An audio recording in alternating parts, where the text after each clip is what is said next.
Hello everyone, myself Sweta from 3rd BCom. In this video, we'll see about income under the head house property. In income under the head house property, we have three types: self-occupied, let out, and deemed to be let out.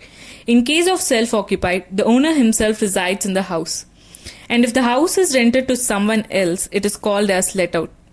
Deemed to be let out. In case of self-occupied, owner cannot reside in more than 2 houses. So exceeding houses are automatically deemed to be let out. So first let us see the rental proforma for computing the GAV. First we should compare between the municipal rental value and fair rental value and find which is highest and bring it out to the outer column. With that amount we should compare the standard rent and find whichever is least in order to determine the expected rental value. And with that amount we should compare with actual rent and find whichever is highest in order to determine the gross annual value.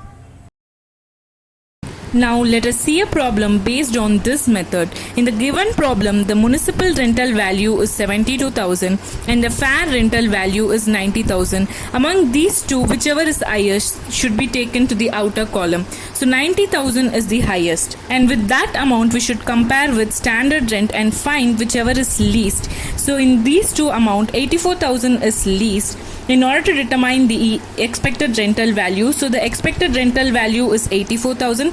And with this amount we should compare with actual rent and find whichever is highest in order to determine the gross annual value. In that case 84,000 is highest, hence the gross annual value is 84,000.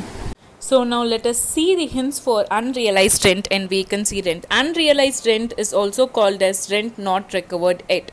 Unrealized rent is always deducted from the actual rent, which is also called as the annual rent, and after that it is compared with ERV in order to determine the GAV. But in the case of vacancy, first we have to compare between ERV and ARV and find whichever is highest, and with that amount we should deduct the vacancy in order to determine the gross annual value. Next, to compute the net annual value, we should deduct the municipal taxes which are paid by the owner from the gross annual value.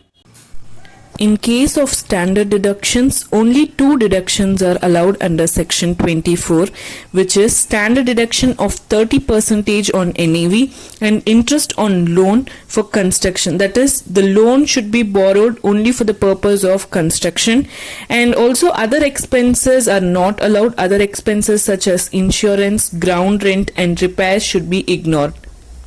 In case of self-occupied, the GAV and NAV is always nil. Deemed to be let out. If a person owns 3 houses, 2 of which are self-occupied and the other house is automatically deemed to be let out. To find which house is deemed to be let out, first we should compute the GAV of all 3 houses and find which GAV is the least in order to determine the deemed to be let out. The least GAV is considered as deemed to be let out, and either 2 of them are self-occupied. For example, if the house 1's GAV is 78,000 and house 2 GAV is 1 lakh and house 3 GAV is 38,000. So house 3's GAV is the least, which is 38,000. Hence it is deemed to be let out and other 2 houses are self-occupied.